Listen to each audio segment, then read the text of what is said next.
to Tome of Uselessness. I'm Devin. Dan! Today we're talking about some really good Stephen Chow movies, Kung Fu Hustle, and Shaolin Soccer. Aha. But first, Dan, do you like anything? Yeah, I have quite a list here. Just some stuff's ended, that I've been watching and stuff like that, and just reading a bunch of books. I finally got around to watching Redline. I don't know if I mentioned that previously. It's Redline? So it's on Amazon Prime. It's an anime, Mm-hmm. and it's been touted as it's like one of those situations like every frame a painting, but it's hyper realistic. I think the guy does JoJo Adventures or something like that now. So everything's just exaggerated. JoJo Bizarre Adventures. Yeah, I think that's where he went on to do, because I think like the animation's very much in that style, and it's about like futuristic 50s style racing, and it was amazing. It's like an hour and a half, and it's just like full on, full throttle kind of thing the whole time. Yeah, it was really good. Nice. Highly recommended for sure, and I can see why it's been so kind of... I've heard about it for a long time, just never got around to it. Is it a series or a movie? It's just one movie. Oh, cool. Yeah. Let's see, talking about that kind of stuff. Harley Quinn Season 2 finally finished up. Oh, nice. Yeah, the animated show there, which we talked about previously, Season 1. Yeah, that was a really good show. Yeah, I really liked Season 2. I felt the second half was kind of predictable, but still like a lot of fun. Cool. Yeah, so I enjoyed that. And let's see, just finished a watch, or I've only ever watched this twice now, because it's on Netflix, Avatar: The Last Airbender. Nice. Which was just as amazing as it was last time I watched it. So it's still really good. It's probably one of the best 3 seasons of television you could watch.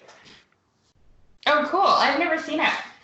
Yeah, highly worth it. 20 episodes. Third season has 21, but they're 24 minutes apiece because it was on Nickelodeon. So it burns through pretty fast. And I've been reading some Warhammer 40K books just because I kind of felt like reading something weird. So I've been reading the Horus Heresy books, which are books that take place before. They take place in like the 31st millennium, essentially. Oh, cool. Yeah, so there's apparently there's like a ton of them, like 50 of them or something ridiculous like that. And I was like, I don't want to read that many of them. And so I kind of looked up online and like kind of which are the ones that get you the main story. So I think I'm on book 5 of that. Nice. And I also read I've read a few Junji Ito collections, but there was a newer one that I hadn't seen before. Was it Smashed? I think it was Smashed. Anyway, his stuff's always great. Highly enjoyable. Cool. He does the spirally stuff, right? That's right. It's my Uzumaki guy, one of my favorite mangas ever. Nice. Yeah. So it was just a horror collection. Yeah, and I think that's about it at the moment. What about yourself, Devin? Oh, I liked some things. Mm-hmm. I watched Happy Death Day, which is on Netflix now, and I actually really enjoyed it. Yeah, they made a sequel to that as well, right? Yeah, I want to see the sequel too. That's not on Netflix yet, but the Happy Death Day is, I mean, it's not really what I would call a horror movie. She like religious. Oh, sorry. Yeah, it's not suspenseful and it's not really scary. Like, there's not even that many jump scares in it. Right. Is it more just like it's existential dread? Yeah, she wakes up every day on her birthday. Yes. And she gets killed over and over again and keeps waking up on her birthday. Right. It's I really liked it. It was fun. The main actor was pretty fun. She's good in it. I was is her goal is to like solve her death or prevent her death? I think she decides to try to solve it. That's what, she decides to try to solve it and figure out who's trying to kill her so she can prevent her death. Right. But I guess my question was just like she keeps dying the same way. And then she like wakes up. Oh no, so she's dying different ways. Different ways. Okay. Yeah, it's not like the exact same day. Well, it is, but yeah, she dies all sorts of different ways. So like the first time she dies, the next time she sees herself going down that path, she picks a different path, but then she just dies in a different way. Fair enough. Yeah, because that was going to be my question. It was just kind of like, yeah, is she like, how is it play out? So you did enjoy it though. Oh, I really did. It was really good. Oh, cool. And then I watched on Prime the miniseries Little Fires Everywhere, starring Renee Zellweger. No, the other one. What's her name from Legally Blonde? Reese Witherspoon? Yeah. I get those two mixed up. That's fair. Blonde ladies that are about the same age. Right, that was like a big thing, wasn't it? I thought I saw an ad or something about it. Yeah, it was based off a best-selling novel. Okay. And it's really good. It's set in the 90s, and it's kind of like it ended up being a lot more topical than I think they intended it to be, because it is a bit about like systemic racism, and like it does a really good job of like showing like a person of color versus a white person in the same situation and how they get treated differently. Interesting. But it's also like a really kind of mysterious plot that sucks you in, and there's a lot of melodrama. Cool. Yeah, it's not really the type of show, like it's not the type of show we would review on this show, like on our podcast, but it was a well-constructed show. It also starred Joshua Jackson, who played Pacey in Dawson's Creek. So if you're a Pacey stan, you should go watch it. Nice. And then I've been absolutely, totally addicted to the Magnus Archives, which is a horror podcast that is a bit like an anthology, because each week it's a different ghost story. But there's also a meta plot, because it's the archivist at the Magnus Institute that's reading the story. Like he's taking written stories and making tape recordings of them. Right. And that's kind of what the show is. But there's also like an overarching plot with I don't know, crazy happenings, hauntings, spooky business going on. There's spooky things. There's spooky things. So it's kind of like a bit like the Black Tapes that way, except that as far as I can tell, they planned out where they were going when they started it. Right. So it probably won't end as badly as the Black Tapes did. Yes, I recall you were not happy. I wish I hadn't listened to the last season. I wish that they just didn't make a last season of the Black Tapes. Well, that sounds like a lot of television shows as well, where it's like, wow, what a great first season. And then they're like, let's make another. And then, oh no. I think that something happened, like one of the voice actors, like one of the main voice actors wanted to drop out. And they found it out in like the penultimate season, like halfway through, that he wasn't going to be there for the next one. Right. Because the final season is only like 6 episodes, and all the rest of them were like 5 billion episodes. So, right. You know, anyways, hopefully the Magnus Archives do not disappoint me. It has a pretty big fan base following them, so cool. That makes me think that hopefully it'll end well. Nice. Yeah. Cool. Yeah, that's it. 2 spookies and 1 melodrama. Very nice. Oh, you know what? I also watched Eurovision. The Will Smith. No, not Will Smith. Will Ferrell and Rachel McAdams movie. I have no knowledge of this film. It's about 2 people from Iceland who have a dream of winning Eurovision. Right. And they get to compete. And it's a comedy. Right. And they also fall in love. Okay. It was mediocre, But it wasn't. It did have a little bit of like heart to it, so it wasn't like a tire fire like a Adam Sandler vehicle. Sure. But it definitely felt like it would have been more successful 10 years ago. Right. You know what I mean? Yeah. Like when Will Ferrell was popular. Sure. Because now he's just kind of not washed up, but he's still doing the same thing that he did in 2004. Yeah. I was just thinking about that. I was like, yeah, like Blades of Glory is hilarious, right? But it's just kind of like, what do you do? It was Blades of Glory-esque because it was about two misfits going to the championship. Yeah. That maybe shouldn't have been. Nice. Yeah. So let's talk about Stephen Chow. Yeah, some fun Hong Kong movies. He's so hot.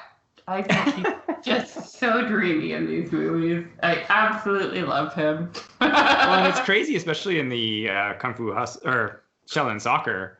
You know, he's like standing there for a few like hero poses, and he's just cut, like just so cut. God. And I was like, dang. I was working at the theater when Kung Fu Hustle came out. Right. I remember the trailer and just being like completely enamored with it. I think it's one of the best trailers I've ever seen. Nice. There's like a big cardboard standee for Kung Fu Hustle, and I stole it. I took it home. Nice. So I had life-size cardboard cutout of Stephen Chow on my wall. Could be worse. So. Oh no! What you meant to say is it couldn't get better. That's fair. I'm sorry. I won't just talk about how hot he is the whole time. Well, and it's interesting because like he wrote both Shaolin Soccer and Kung Fu Hustle, which we're kind of focusing on, with the same guy. Oh yeah. Yeah. They have a very similar feel. Yeah. Ken Chen Sang, I believe his name is. And I think there was one other person, but I couldn't. They weren't fully credited or something. But anyway, but he directed both of these ones. Oh, nice. Yeah, because like Journey to the West, which I was looking up, like he directed that one, I think, and also wrote it, but he's not in that one. Oh, is he in Mermaid? Yes. Because Mermaid is like one of the highest grossing movies in the whole world, right? Yeah, and it was funny because I didn't know that he did it until I was looking stuff up, and I was like, oh, that's why Mermaid was so popular in Asia. It was done by Stephen Chow. It all makes sense now. Yeah, it all made sense. I still haven't actually seen Mermaid yet. Me either. Yeah. I heard it's very weird. Which doesn't surprise me considering like these two movies, and especially the first one, is the storyline's based off of like an anime. And I think these two movies really show how he's one of the best of translating like anime to live action, essentially. They're based on an anime? The first one is based, like, you know, it's like a simple sports style anime. There's tons of those, but it's like, it's that kind of like plot and idea, right? But it's not based off a specific anime. No, it's anime inspired. Oh, okay. Sorry. I was like, what? No, but it's just like there's scenes and shots like in Kung Fu, or not, in Shaolin Soccer, when he's explaining to Golden Leg about Kung Fu, and then they do flashes to Shaolin Soccer or Shaolin people doing Kung Fu stuff, and then it cuts back to him and Golden Leg's like wearing a full monk outfit with the beard. Like that's straight anime right there, right? Like, fair enough. Yeah. But so Shaolin Soccer from 2001, and it had a budget of only $10 million and did a box office of $42.7 million. So a successful movie. It couldn't play in China. It was because he didn't submit it to the censors. Oh, really? Yeah, because he's from Hong Kong, and of course he was just like, I'm just making this movie. But when you watch it, like, I don't see anything that could be offensive to the Chinese government in a way. And it's very much like, you know, the guy doing the illegal training gets arrested at the end. So it probably would have been fine, but maybe it was like a release schedule thing or something. I don't know. Maybe he just was mad at China. It's quite possible. I'm unsure at the time. Yeah. Maybe he had a movie get heavily censored that he didn't think would. Yeah. In the past, you never know, right? Yeah, absolutely. But yeah, so this one, of course, is just him, and he meets Golden Leg, who asks him, well, basically he sees him kick a soccer ball around to beat up some hooligans, and he's just like, hey, you should use your kung fu for soccer, and then he gets him and his old classmates back together to play some Shaolin soccer, and then fight into the championship against Team Evil.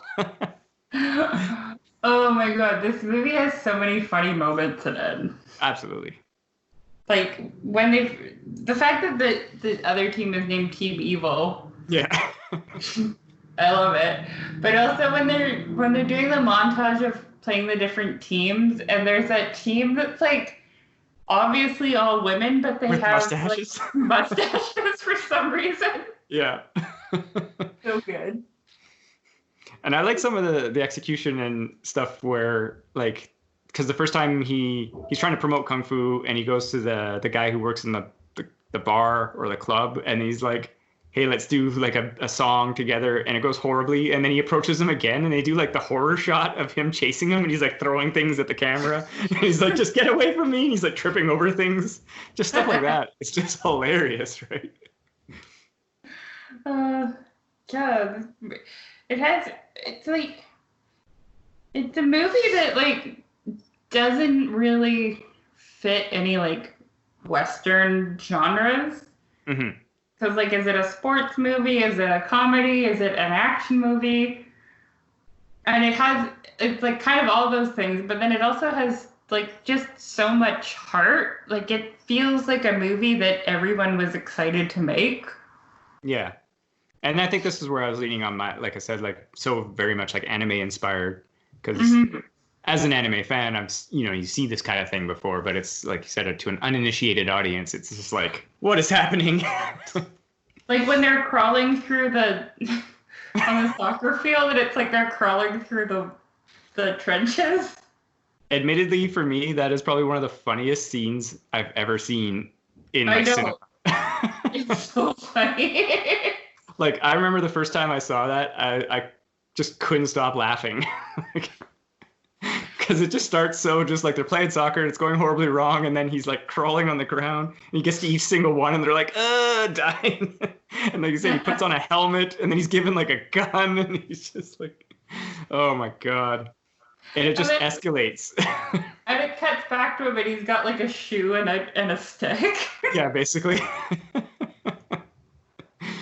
But it's just like that wild escalation. And this one definitely compared to Kung Fu Hustle, but I think they both have that kind of same ramp up where like the anime crazy like ramps up as you go, like, because by the end it's like full anime crazy, right? Yeah. In that scene, like I said, there's that crazy funny stuff, and then his brothers, all their kung fu comes back, and then they all do something crazy, right? I also really appreciate at the end of the movie how everybody knows how to do kung fu. Yeah. The lady parking the car doing the parallel parking just pushes it. Yeah. And then the one lady that trips and she's able to, catch herself, unlike in the beginning of the movie when she goes down. Wait, was that the beginning? No, well, so in the beginning, he when he's talking to Golden Leg, he's like, look, this lady's going to trip. And she like trips and bails. And then he's like, if she knew kung fu, she could catch herself. Oh, and then yeah. At the end, she like, does a cartwheel or whatever. Yeah. Oh, man, this movie's so good. Yeah, and it's really great. And there's just tons of, again, like you said, they love making movies because there's so many references to like, action movies, like Bruce Lee stuff and anime. And it's just riddled with it all over the place. Like, I'm not going to list it all here, right? But yeah. Because, sorry. No, I was just going to say, it just feels like a movie made by people who love movies and wanted to make a cool movie. Yeah. It's basically the opposite of Han Solo, the Han Solo story. What? It's not a corporate product made by a shill? Made by a committee? What was it called? Solo, the Han Solos? What movie? I believe it was just called Solo: A Star Wars Story. Oh yeah. Oops.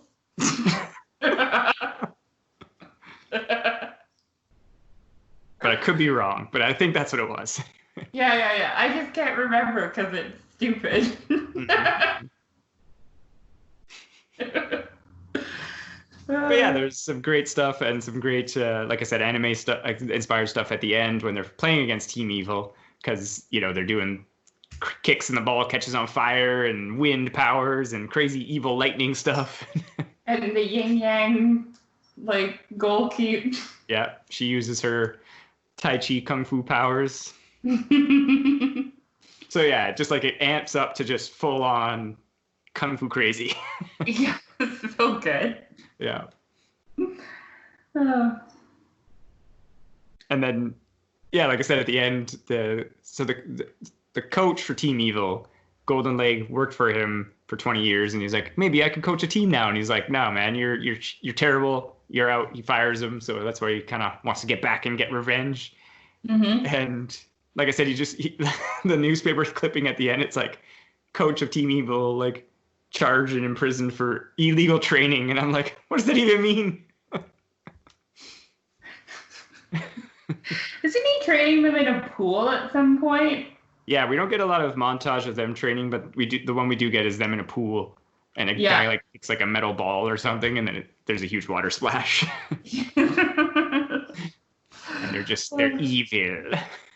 That's how evil trains. I'm not saying it wouldn't be good training, running on the underwater with some weights. It's hard. Yeah, no, definitely. Yeah. Should we pivot into Kung Fu Hustle? Sure, unless you got anything more to say about Shaolin Soccer there. I mean, I love Shaolin Soccer. Mm-hmm. I think it's a great movie, and I 100% recommend watching it. Mm. It's got a lot of heart. I prefer Kung Fu Hustle. I've seen it more, and I'm going to talk about it more. Yeah. Okay, fair enough. I've seen Kung Fu Hustle like at least 4 billion times. That's a lot of times. They're both great movies. Don't get me wrong. Yeah. There's something about everything about Kung Fu Hustle that hits me in my Devon heart. Fair enough. Yeah. So that one, Kung Fu Hustle's from 2004. So this one had a $20 million budget, so they got a lot more money there. But this one, I think, had a wider release, and he was a little more well known because it had a box office return of $104.9 million. Ooh, nice. Yeah, so that one was pretty successful. Do you remember the trailer? No. I think I remember bits of the trailer, but I mean, I've seen the movie many times. Can I describe what I remember from the trailer? Sure. Because it was a trailer that made me just like want to see that. It started with like the soundtracks, like the da da da da da da da. I can't sing, but you know what I mean. Sure. You know the soundtrack. Yeah. And the scene with when the Axe Gang are kind of dancing. Yes. It's like really brief, that was in the trailer, and then it morphs into Ballroom Blitz, the song Ballroom Blitz. Oh, really? Yeah, and then it's just like a bunch of kung fu fighting, and then it's got that scene where all the like towards the end when he's fighting all the like Axe members. Yeah. When he's in his white outfit, and like their hats are flying and stuff. And then it ended with the 3 other kung fu masters on the pillars when they bow to each other, and then the one guy falls down. Right. It was so like none of the plot was explained, but it was so high energy, and it was like kind of had like that musical dance quality to it. I just like, and it didn't disappoint. It lived up to it. That might have been the teaser, not the trailer, but either way, it lived up to it for me. That's fair. Well, and one thing about this movie as well, it's like there's no protagonist really. Like it keeps on shifting, and people die, people come back, people live, and then it's all of a sudden, and then it's just like a huge thing at the end, right? I mean, Stephen Chow's kind of the protagonist, wouldn't you say so? Kind of, but I mean, it's like a different kind of protagonist where he's not like action guy until the end, right? That's true. That's true. But this one, so there's a little switch up that now everyone's a bad guy essentially. That was in the previous movie, aside from Stephen Chow and his big buddy. And yeah, they're just trying to eke out an existence in the crime-ridden area, and Pigsty Alley is the one place where people aren't being harassed by the gangs, but then the gangs come a knocking. Yep. And then kung fu ensues. Basically. Yeah. Yeah, so who's your favorite character in it? Well, I want to say I love the Axe Gang because their whole aesthetic and look and everything, that's actually either, I assume it's a reference to, I think it's Drunken Master 2? There's like a Jackie Chan movie where he fights an axe gang. Nice. And they're basically the same kind of idea. They're just dudes with axes in like suits. In suits. Yeah. But I just love, like you said, the whole scene, they're all dancing in a choreographed dance, and they got their axes, and they're just having a good time. It's ridiculous.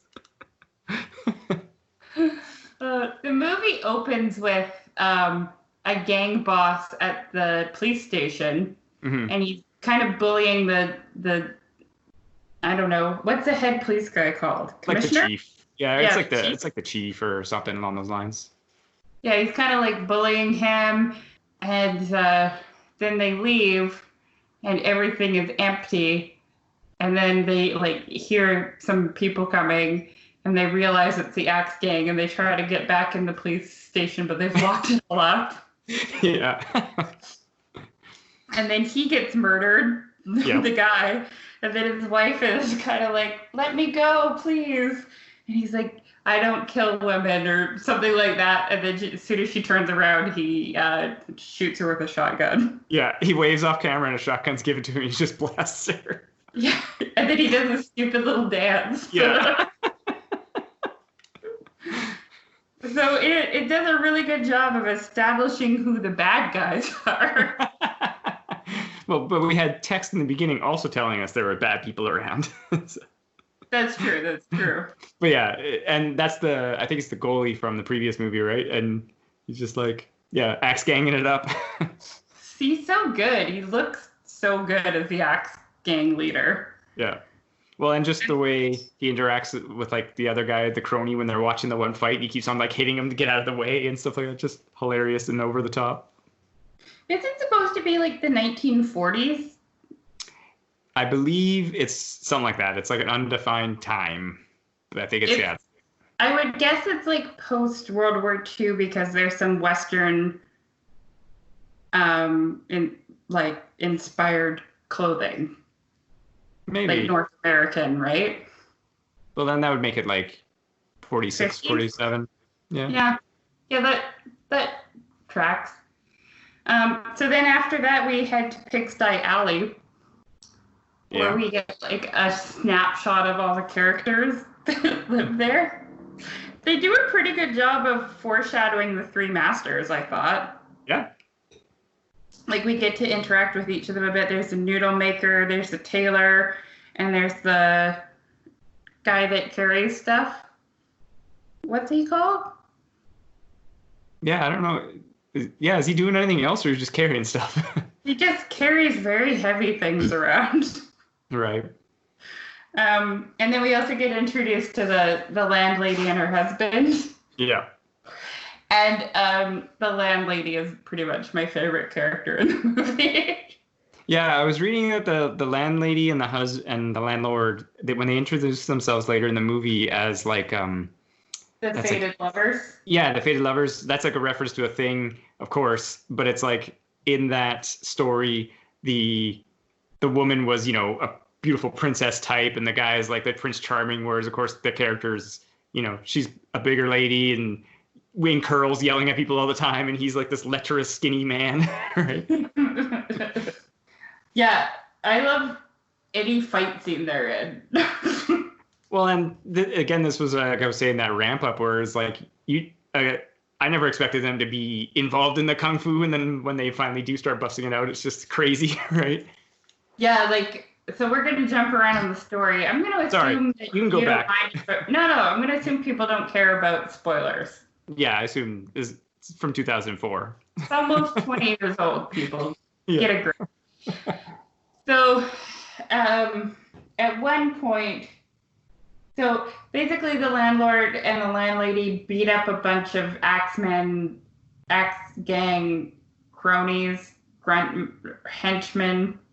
So they send 2 of the best assassins in the world to kill them. And they do it through what is the harp thing that they play called? I don't know the technical name for it, but yeah, it's a big giant harp. Like a flat harp like a harpsichord almost. But when they play it, like it sends out little ghosty samurai, not samurai, but like warriors. Well, it's like they manipulate the air currents to become bladed. Yeah. Because when they kill the first master, it's kind of shown it's like it cuts a leaf, and then it cuts this, and then it cuts, and then he gets cut. The cat in half. Yeah, and then he gets cut. Then he gets cut, and then the 2 other masters try to fight him, and they're losing, and they're not doing that great. And then when the landlord comes down and does his, I guess it's supposed to be like a drunken master. Yeah, or it's kind of something like where it's like he's rubbery, that he's redirecting all the energy to someone else, right? It's such a good scene, the way he just like softly settles between the 2 guys. Well, it's just like he just appears, like they cut, and then he's just standing there, and he's got his arms around them. And then he's fighting them for a bit, but then they do a big thing at him, so the landlady comes down and uses her screaming to stop them. Yeah, her lion's roar abilities. Yeah, so good. Yeah. I love that scene. That's like one of my favorite scenes in any movie ever. It's pretty good. Well, even just the going back to the 3 masters, when they kind of bust out and fight the Axe Gang guys, it's really good. Good choreography, good use of the space, and just like, yeah. Yeah. Oh no, that's also a great fight scene. But yeah, I don't know, just that scene. I don't know. It's like the build-up is really good. The 2 assassins look really cool with their long fingernails and their like kind of like little glasses and everything. Yeah. Well, and this is what I was saying with like the ramp up, right? Because before it was like, okay, kung fu fight, people doing some weird stuff. Now it's like harp with deadly energy, and then rubbery landlord and lion's roar. Like I said, the ramp just keeps going higher and higher. Yeah, everyone gets a little bit more magical as you go. Yeah. So the Axe Gang hires Stephen Chow, who's just kind of, and his buddy. No, just Stephen Chow, who's been kind of like. Oh, but then that skips over the part where we get the Looney Tunes run. Yeah, I was gonna say that. I think the Looney Tunes run was before that. No, because it's after because he tries to knife the lady. Yeah, but yeah. I was gonna say I'm getting all my timeline mixed up. That's all right. But the Looney Tune run is crazy. He tries to knife the lady before the harpsichord fight. Yeah. Yeah. But that knifing scene is pretty hilarious. It just gets sillier and sillier because they're trying to hide and they're doing a terrible job. So she sees them. He tries to throw the knife and it ricochets and hits him. Then his buddy tries to throw the knife and the knife comes out of the handle, so it goes into Stephen Chow again. Yeah. Then he goes to pull it out and he's like, don't pull it out, so he puts it back in. Yeah. And then he picks up a cage of snakes and they all fall on him. So at this point, he's got like 3 knives sticking out of him, and he's got like huge, because his friend tells him to whistle because it'll make the snake go to sleep, but instead it makes the snake angry, so he bites his lip. So he has these like insane swollen lips. Yeah. And then the landlady chases him. And it turns into a Looney Tunes run. Like, there's no other way to describe it. Yeah. Exactly. It goes full on. They're just Looney Tune running. And I remember the first time in theater, I was just like, this is insane. Like, what I'm seeing here is insane. It was so good. It was just very unexpected because, like, again, talking about that amp up where it's like everything was pretty realistic and then Looney Tunes run. So after the harpsichord fight, the gang boss hires Stephen Chow to break into a prison to get the toad? Well, that's what he turns into, but he's just kind of like, he's known as like the Beast, I think it is, and he's like the Beast. That's right, yeah. The top killer in the world. Yeah, get the top killer in the world, break him out so that he can take on the fated lovers. Yeah. And so he that's a silly scene too, with the blood pouring down the hallway and yeah, the shining moment and everything. Absolutely. And then he gets there and it's just like an old guy. Yeah, he's like reading a paper. He's just chilling. So he breaks him out, and then and he's basically in the process of not trying to prove to the Axe Gang that he's the world's craziest killer, but more like indifferently kind of ignoring them. Yeah, because he basically says he's like, if I wanted to break out of that prison, I could have easily done it. I'm only there because there's no one to fight. And then he does the classic, like, shoots a gun at himself and then catches the bullet. Yeah, it's so silly. Yeah. But then he figures out that the fated lovers have come to the casino, and then they have a kind of three-way fight, which is really, really great. Mm-hmm. That's a good fight scene too, don't you think? Absolutely, it is. And they are not doing well against the Beast. Well, they're having some issues, but then they use the bell for some intense lion's roar. Yeah. And then they're gonna. Oh, sorry. Go ahead. No, I was gonna say he does a double trick on him because they're basically gonna win the fight. He's like, surrender. Oh, you're too good. And then he like needle stabs them with his underhanded tricks. Yeah, and then they're kind of caught in like an arm lock, like a three-way arm lock. Yeah, that's right. They're all like jujitsu holding each other. Yeah, and the gang boss is like to Stephen Chow, he's like, go finish the job. Yeah. And he ends up hitting the Beast instead of one of the fated lovers. Yeah. And then the Beast pounds his face into oblivion. And he should be dead. Yeah.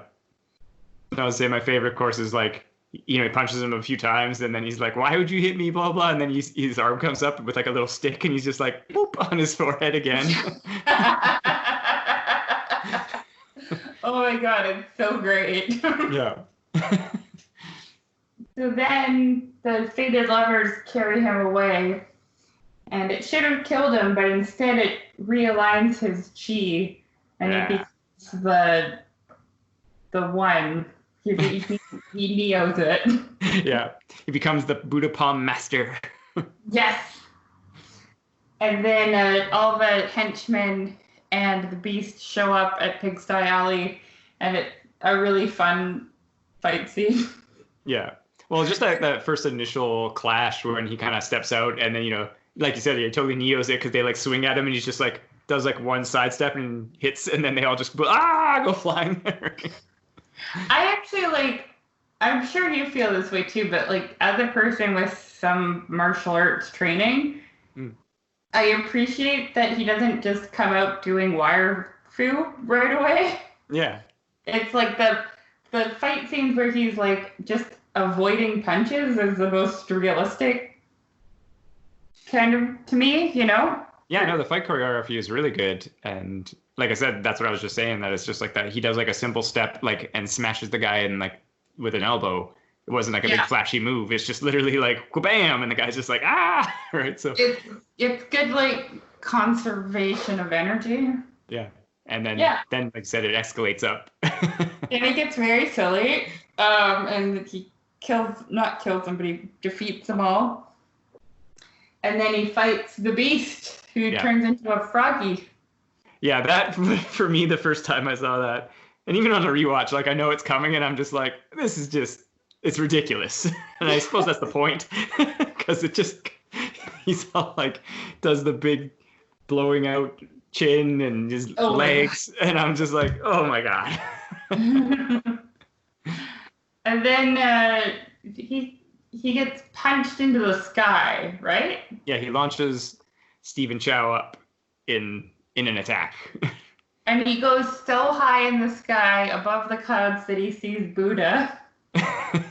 Yep. And he comes back doing the Buddha palm. Yeah, and then, a la Shaolin Soccer, there's the big flaming hand and everything, and it just starts turning all anime. It's so good. Yeah. And then so he's basically like beat the beast, and then the beast is like, teach me. And he says yes. Yeah. Which is cool. The Buddha palm is the way of peace. Yes. Yeah, I really liked it. Well, and then there's the coda ending, essentially, is that he and his buddy open up a candy shop. Yes. And that girl that he helps. There's a B plot with the girl and a lollipop. Yes. And I don't really feel like it adds anything to the story. I think they could have cut that completely. Possibly, yeah. It'd be fine without it. Having the flashback to him buying the Buddha palm pamphlet as a child and getting beat up. Yeah. I feel like that can stay in there because it shows you like why he wants to be a bad guy. Yeah. Because the majority of the movie, he wants to be in a gang because like he feels powerless and he wants to feel powerful and he wants money and the girls and everything. Yeah. And the gangs are in power, so that's how you get the money and the girls. Yeah, totally. So yeah, that makes sense to his backstory, but the whole like lollipop girl side plot, I mean, I don't hate it, but I don't really think it's necessary to the movie. Right. And like if it was cut, it might be a little bit tighter. Well, both these movies run pretty similarly in runtime. I think they're like an hour 40, like just under that. No, they're over 2 hours for Kung Fu Hustle. I think it's like 2:20. No, it's super short. No, wait. I'm going to look this up. I don't believe you. No, yeah, it's like there's so much that happens in it, but it's like an hour 40 minutes. Oh my god, you weren't lying. You're right. Wow, Shaolin Soccer is longer than it. Yeah, it's crazy. Huh. So much happens in Kung Fu Hustle. Yeah, that's exactly it. Like I couldn't believe it when I looked at the runtime as well. I was like, wow, like so much happens in this movie. But it's really thought it was like 2 hours and 20 minutes. Okay, I guess Lollipop Girl can stay in then. I'll say one thing I did like, which is the original the introduction of Stephen Chow and his buddy. They're going to Pigsty Alley to try to do a little scam. And they walk by some kids playing soccer, and of course the ball gets kicked to him, and he does like a couple fancy footwork moves, and then he just crushes the ball, and he's like, "No more soccer." So good. Which was, of course, yeah, a good reference to his own thing, but it was a good comedy moment as well. Wow, I always thought it was like 2 hours. Yeah, no, it's just because, like I said, a lot happens. Reality is shaken. A lot happens, and it's just jam packed. It's yeah, I mean, if you're a person who gets bored with movies easily, you might want to check it out because there's a lot happening. Yeah. and even of course, like I said, Shaolin Soccer is around the same runtime, and it's straight go from like, the moment they decide to put the team together on, it's just nonstop. Yeah. Do you have a favorite between Kung Fu Hustle and Shaolin Soccer? Ooh, I think I lean a little more towards the Shaolin Soccer. What? I know, but Guess there's we're not friends anymore, Dan. man, no, but there's tons to like about Kung Fu Hustle for sure. Like it's super good movie. I think I Shaolin Soccer for me just ekes out a little bit. I think just mainly because the overall there's a little more straightforward what's going on, whereas Kung Fu Hustle is a little more meandering in its story. That's fair. That's a fair. But you know what Kung Fu Hustle has going for it that Shaolin Soccer doesn't? The general aesthetic of the movie. You're very, like, I found it very, like, immersive, like you're almost in another world or, like, Yeah, an so alternate reality. Yeah. yeah, absolutely. And I think like the Pigsty Alley, they kind of wanted to create like almost like that Kowloon type feel, like where it's like this crazy, weird, dirty pigsty alley, and people are eking out a living as best they can or whatever, right? So you are Yeah. more right about that. The setting of it is far more immersive than it's just some people playing soccer somewhere. Yeah. And also, I would like to make the argument that Kung Fu Hustle has a better soundtrack. Oh yeah, I'm sure. I could. They had more money for sure, so it could Yeah. 100%. You could spend that kind of stuff on that. I really like the score in Kung Fu Hustle. I think it's one of my favorite movie scores. Nice. Well, and Yeah. just all the amount of CG elements in Kung Fu Hustle, you could tell that they had more money, so they could do some crazier stuff. Because, like I said, he's got the big lip, and he's like healing, and his lips all going crazy, wild, Bugs Bunny style, right? Yeah. But it aged pretty well. It doesn't look shitty. No, absolutely. Like it's still well, like it's computer graphics, but it's still Yeah. like it doesn't detract from what I'm seeing. No, totally. Yeah. Yeah, like the shots aren't. It's not like those things where it's like a pure CG character, or it's like it's just something enhanced or changed, or they're cartoon running, so it's cartoony anyway, Yeah. right? So it's like, oh, whatever, right? It suits the like feel and look of the movie. Yeah, and that's why we chose to talk about these two because they almost feel like they take place almost in the same kind of universe. Yep, totally. Yeah, I could. Like, I would make that argument that Shaolin Soccer takes place in the future yeah, that Kung Fu Hustle is in. yeah. Basically, it almost feels like it's that same kind of universe. I like the idea that learning Kung Fu could give you magical abilities, and I wish it was true. I think a lot of people do, myself included. Didn't we review, what was the other movie we reviewed like a while ago, a couple years ago? Was it Forbidden Kingdom? Well, we reviewed a bunch of Kung Fu movies. We talked about just a ton of them at once. And Forbidden Kingdom was one of the ones we talked about. Oh, okay. Yeah. Yeah, I was just thinking about movies that Kung Fu gives you magical powers. Yeah, because that's where that kid gets sucked into Journey to the West and then the Monkey Yeah, King yeah. and everything. Yeah, that's right. Yeah. And then he learns the martial arts. He doesn't have as many magical powers, but everyone else around him does, right? Yeah. Which, that's a good movie. I enjoyed it.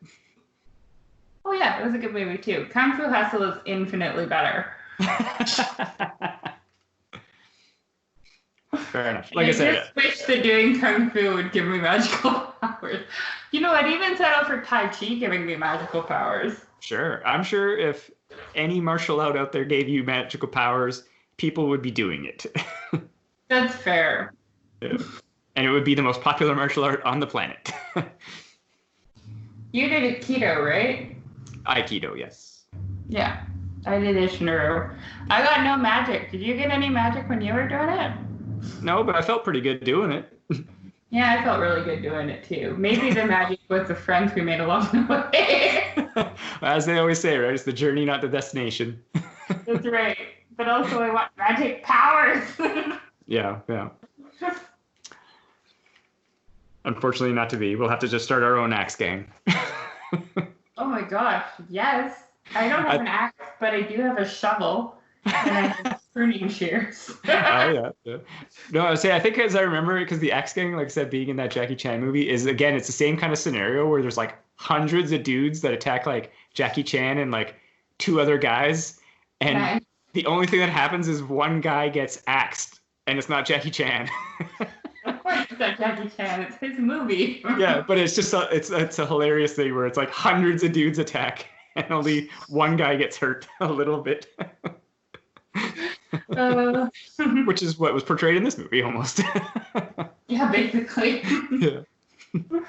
Uh, But yeah, I don't know. I mean, two great movies for sure. Well worth the watch. I haven't seen them in a long time, so I was kind of happy to rewatch them. It was a lot of fun. oh, there's a scene that I wanted to talk about that I forgot. Absolutely. Talk about it. So when the X-Men gang first arrive at Pigsty Alley. Yeah. Because they're trying to figure out who threw the firecracker. Yeah, Stephen Chow threw a firecracker pretending he's part of the Axe Gang. He's like, I'm going to call for help. And he just hits a dude with it. Yeah, his face off, kind of. Yeah. And then they pull a woman and child and cover them with gasoline. Mm. Yeah. And they're going to light them on fire. That scene is so intense. Yeah, it's pretty ridiculous. It's such a, like, it seems, when you say it, it sounds super out of place for, like, a silly romp. Yeah. But it totally fits in the movie, and it totally does a good job of, like, ratcheting up that tension in that scene. Yeah, absolutely. It makes sense because like we saw previously where the Axe Gang leader just shotgunned a woman in the back. So you're like, okay, yeah, they probably would burn some people. And then just as he's about to like light it, that's when the masters come out. But I just wanted to talk about that like specifically because it's so intense. It does such a good job of like making the audience afraid, you know? Yeah. And it's shot really well, like where there's cuts of the women and the woman and the child and the gasoline, and you see the lighter, and it's just like, yeah, the intensity is ratcheted up for sure. Yeah, so good. And then the masters come out and save her. I think it's the guy that lifts heavy stuff, isn't it? Yeah. He's kind of like the youngest of the three, and then the noodle maker who uses the arm thing. Wait. Oh no, wait. That's the dressmaker uses the rings, and the noodle maker uses the staffs. Yeah. Yeah, that's right. Because it makes sense with what they're doing. Yes. And then yeah, they just. Oh, sorry. The heavy lifting guy can kick real good, right? Yeah, he's got like an iron leg type technique or something. Yeah. Yeah. Yeah. I don't know. It's good. Go watch it. Why haven't you watched it yet? Why are you listening to us? You should be watching Kung Fu Hustle. Definitely, if you haven't watched it yet, do so. 2004 was a good year for movies. Oh, I mean, there's a lot of years where they have some good stuff. Kung Fu Hustle and Kill Bill both came out that year, and those are two of my favorite test movies of all time. Nice. Yeah. Was that the last year of the Lord of the Rings, or was it finished before that? Lord of the Rings finished in 2003. Right. I was going to say it was before that. Yeah. Yeah. Oh no, wait. Maybe it was 2004. Yeah, I'm trying to remember. I remember the first week I started at the movie theater because I started in April 2004, and Mean Girls and Garfield 2 were in theaters, I think. Epic lineup. Yeah. And I think later that year, Harry Potter, maybe 4 came out? Was it 3 or 4? Might have been 3. I don't remember. It was one of the first weekends I worked with opening weekend for one of the Harry Potter movies. Nice. Yeah. It was insane. Into the fire on that one. All of the tills were open on bar. Yeah. I'm sure you can relate. I've been there for sure. I worked a lot of big openings. Like I worked the midnight showing of Star Wars 3. Mm-hmm. I can't remember if it was on bar or on cart that night. But yeah, Cart was sweet. Oh man, that was the best gig. Yeah. I'm just gonna go stand at the front of this theater with warm pop and cold popcorn. But it was all about the convenience. It was sold out all the time. So apparently I'm nostalgic this week. Apparently, yeah. But yeah, so like you said, some good movies, some good times. Check them out. For sure. Would you recommend both of them, Dan? Of course, highly, yes. Yeah, me too. Everybody should be able to see how gorgeous Stephen Chow is. Well, and like I said, especially as well, like that if you're into something kind of a little more crazy anime-esque inspired, but you don't want to watch an anime, this is definitely it. Totally, yeah. I guess we'll wrap up then, unless you have anything else you want to add. Let me just look at my notes here. Boop, boop, boop. Boop, boop, boop, boop. I think there was one thing that I wanted to mention that both Shaolin Soccer, but Kung Fu Hustle definitely shows it as well, is that there's like crazy tone shifts within like a minute span, but it totally works. It totally works. Yeah, I guess that's what I was trying to get at with the like burning the women and children alive. Yeah. In the same movie as the Looney Tunes run. Yeah, because exactly, like you have the scene of like super dread and tension, and then you get the kung fu save, yay, and then it's like crazy silly thing, and then oh man, the darkness of the beast, and it's just like it's all over the place, but it really works. In both movies, they have some tonal shifts. Yeah. Yeah. So.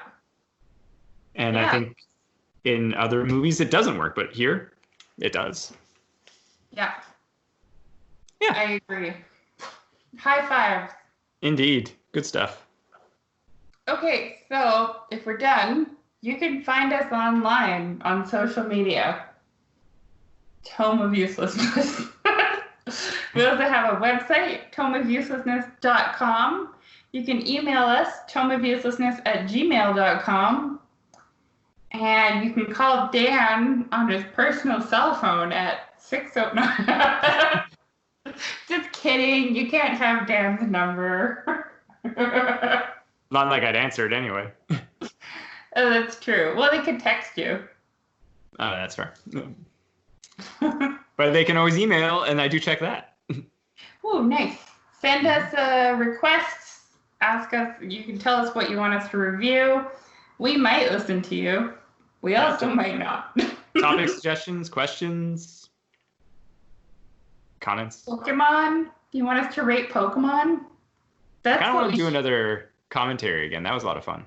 Oh my gosh, that was so much fun. I agree. We should do it. We should do one soon. Yeah. Maybe when there's no more lockdown. Yeah, that's true. We should, next week, we should rate all of the Pokemon, all of the original 151 in order of... And just like on any scale that we want, we're just like, I don't like this look, it's out. Yeah, we should rate them on which ones would make the best pets. Yeah. That's what our tune in next week when we rate Pokemon. Maybe you should start that one as an ongoing series. Devin rates Pokemon. I want a Snorlax. I think they'd be super cuddly. You could do like 30 in a go, and then you won't have to do that many episodes of it. I should just describe what I think they look like. Nobody would know what I'm talking about. Yeah. Oh, we should wrap up. Is this all going to make it in here, or are you going to edit it out? I don't know. Ooh, it's a roll of the dice. Yeah. Just like D&D. Indeed. Well, thanks for listening, and have a good night. Bye!